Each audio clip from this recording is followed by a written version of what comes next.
Bonjour à tous. Le Frexit.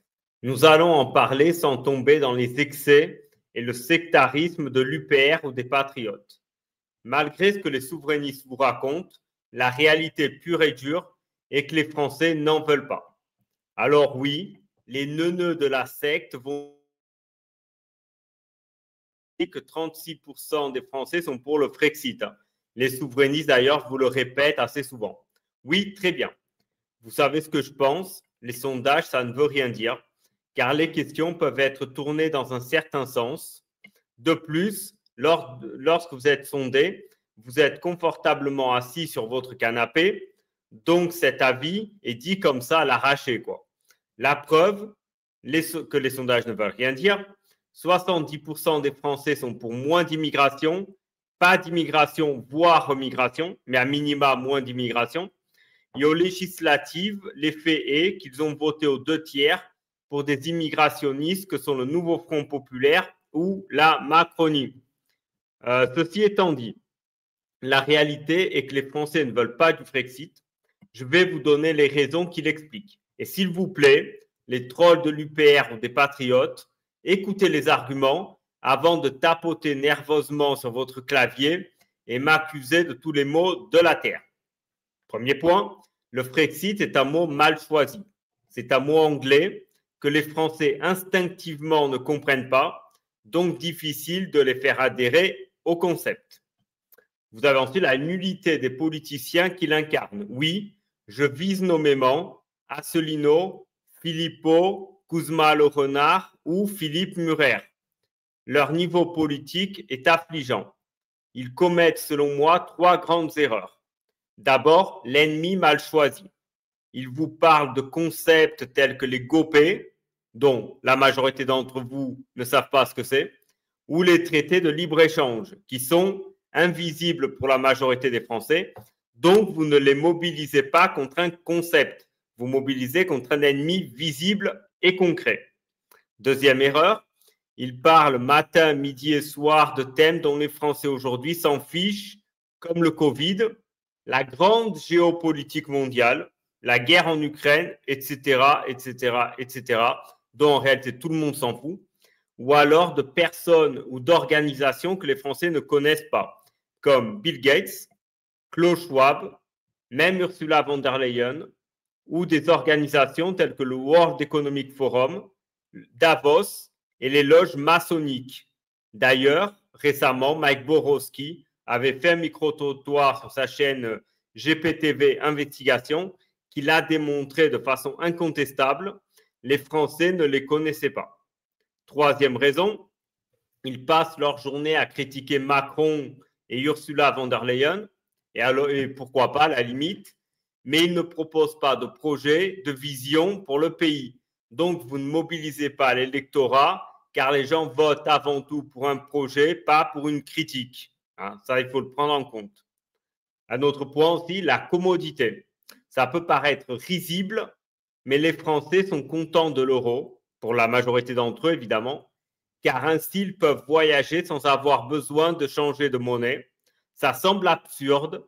Pourtant, quand tu critiques l'euro, les Français lambda ou normis, c'est selon le terme que vous voulez, te sortent souvent cet argument. D'ailleurs, essayez de faire ça autour de vous, vous le constaterez. La mise en place du Frexit.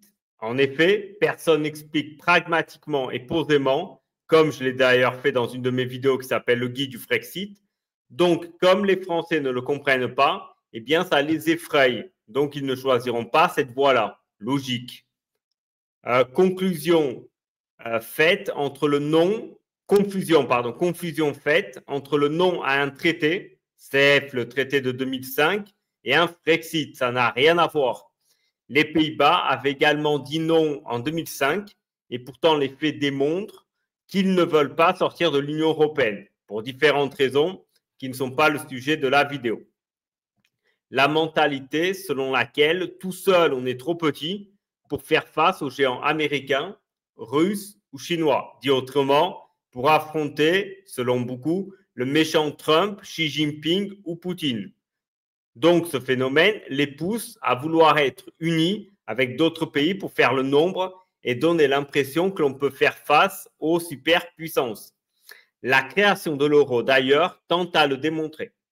Comme je l'ai déjà dit, l'euro a été fait à l'initiative de la France et de l'Allemagne, car leur monnaie se faisait attaquer sur les marchés financiers, notamment par le dollar, et aussi par leur traumatisme de l'attaque sur la Banque d'Angleterre faite de la part de Soros. Et oui, c'est ainsi que Soros est enrichi, qui en fait a misé contre la livre sterling, ce qui a consisté à miser sur la chute de la monnaie. Pour ce faire, il a vendu massivement de la dette anglaise via ce qu'on appelle un short selling. Je m'explique. En gros, tu te fais emprunter un produit financier, puis tu le vends et s'il baisse, tu gagnes de l'argent. Exemple pour vous le démontrer, tu te fais prêter un actif qui vaut 100 euros. Ensuite, tu le vends. S'il baisse et que sa valeur descend à 80 euros, tu le rachètes pour ce montant-là, pour le rendre l'actif que tu t'es fait emprunter, pour le rendre à son propriétaire légitime, et tu auras en fait gagné 20 euros. Hein, c'est simple à comprendre. Donc, il a utilisé ce système pour mettre en vente énormément de dettes anglaises et ainsi faire chuter la livre sterling, car la valeur de la monnaie est aussi beaucoup liée à la valeur de la dette. Donc, il s'est fait emprunter de la dette anglaise. Il a vendu massivement sur les marchés, ce qui a fait chuter la monnaie.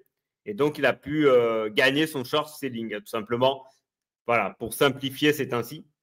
Et la réalité pragmatique est que l'on aime ou que l'on n'aime pas l'euro. Et vous savez que moi, je suis plutôt de ceux qui ne l'aiment pas. Et qu'il a empêché que ces choses arrivent. C'est-à-dire que l'euro a eu cet effet protecteur sur les taux de change des monnaies. Voilà. Donc, dans l'esprit des Français, l'euro les protège. Ils ont tort, mais c'est ainsi. Ensuite, les défenseurs du Frexit qui ont tendance à tout intellectualiser et à ce jeu, tu perds toujours. Hein.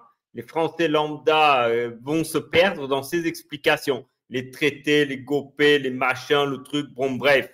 Ils vont s'y perdre, surtout que le Français lambda, quand il arrive du travail, il n'a pas nécessairement ni le temps ni l'envie de réfléchir. Bon, pour finir, le faux argument, là je finis avec un faux argument qui est donné par les souverainistes, eh bien c'est le fameux non-passage dans les médias qui est vrai, mais il n'est pas vrai parce qu'ils défendent le Frexit. C'est surtout parce que ce soit Filippo, Asselineau ou Kuzmanovic, ils ne font pas vendre. Si par exemple une Knafo, une Sandrine Rousseau, une Rima Hassan sont souvent invités, ce n'est pas que les médias approuvent forcément le discours, mais c'est que ces gens savent faire le buzz. Donc, ils font vendre. Parce que si vous adorez Knafo, vous allez écouter pour dire « Waouh, Knafo, elle est géniale ».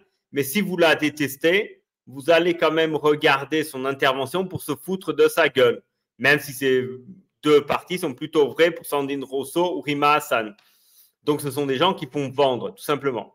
Les souverainistes sont ennuyeux au possible. Donc, ils ne font pas vendre. Et quand ils sont invités, ils sont exécrables à critiquer directement celui qui les a invités. Donc, en fait, ils n'inviteront plus jamais. Pour donner comme exemple, une fois, Asselineau avait été invité, je crois, chez Pascal Pro. Donc, il arrive et il dit, comme première intervention, oui, ça fait 6 mois que vous ne m'avez pas invité, c'est un scandale, je suis invisibilisé parce que je vous fais peur, blablabla. Bla, bla, bla. Et Filippo, d'ailleurs, il a la même ritournelle. Donc, quand vous insultez la personne qui vous invite, c'est un être humain. Donc, comme c'est un être humain, eh bien, évidemment, il ne t'invitera plus jamais vu que tu l'as insulté. Hein. Sans parler, effectivement, qu'il refuse souvent les débats. Hein. Il y a plusieurs invitations qu'il refuse et il les refuse sciemment pour ensuite aller pleurnicher sur leur chaîne YouTube qu'ils ne sont pas invités ainsi à avoir des dons. Hein, c'est ça l'idée in fine. Et quand ils font des débats, ils sont nuls à chier. Hein. Le PLS de Rougeron face à Bégodeau, les divers PLS qu'Asselineau s'est pris face à Zemmour, Jean-Jacques Bourdin et autres, et Gentillet notamment aussi, fait peu connu, pendant un certain temps, notamment au début de son mouvement politique, Asselineau était invité chez BFM Business, notamment pour parler des problèmes économiques posés par l'euro. Et pourquoi ont-ils cessé de l'inviter? Eh bien, ils ont cessé de le faire quand Asselineau a commencé à leur parler de la secte Moon et de la NSA. Bon, bref. Enfin bref. Aussi, NDA, donc Nicolas Dupont-Aignan, est invité partout et pourtant il défend la fin de l'Union européenne. Quand au présidentiel, encore s'il arrive à se présenter.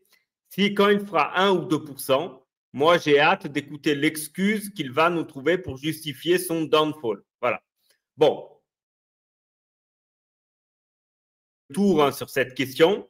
Donc maintenant, vous comprenez mieux pourquoi, selon moi, le Frexit pèse que dalle en France, à moins de 3%. Alors dites-moi en commentaire ce que vous pensez, si j'ai raison ou pas. Si vous voyez d'autres raisons qui expliquent le fait que les Français n'en veulent pas, dites-moi en commentaire. Je ferai peut-être une vidéo réacte sur vos commentaires. Si vous avez aimé le contenu, likez la vidéo, partagez-la sur les réseaux et abonnez-vous sur cette chaîne si vous aimez mon boulot.